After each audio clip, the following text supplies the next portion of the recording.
ગુજરાતમાં આમ આદમી પાર્ટીમાં આંતરિક વિવાદનો એક અત્યંત ચોંકાવનારો કિસ્સો સામે આવ્યો છે। ઇન્ટેલિજન્સ બ્યુરોના નકલી અધિકારી બનીને પોતાના જ પક્ષના કાર્યકરોને ધમકાવવા મામલે આણંદ સાયબર ક્રાઇમ પોલીસે સફળતા મેળવી છે।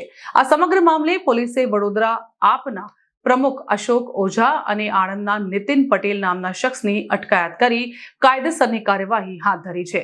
મળતી માહિતી અનુસાર થોડા સમય પહેલા આમ આદમી પાર્ટીના સંયોજક અરવિંદ કેજરીવાલે સોશિયલ મીડિયા પ્લેટફોર્મ એક્સ પર એક ગંભીર આક્ષેપ કરતી પોસ્ટ કરી હતી, જેમાં તેમણે જણાવ્યું હતું કે ગુજરાતમાં એક ચોક્કસ મોબાઈલ નંબર પરથી આપના કાર્યકરોને આઈબીના નામે ધમકાવવામાં આવી રહ્યા છે અને પક્ષ બદલવા કે કામ બંધ કરવા દબાણ કરાઈ રહ્યું છે।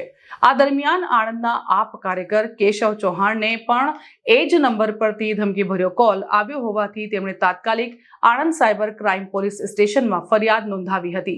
સાયબર પોલીસે જ્યારે અરવિંદ કેજરીવાલે જાહેર કરેલા મોબાઈલ નંબરની ટેકનિકલ તપાસ હાથ ધરી ત્યારે ચોંકાવનારી વિગતો સામે આવી હતી।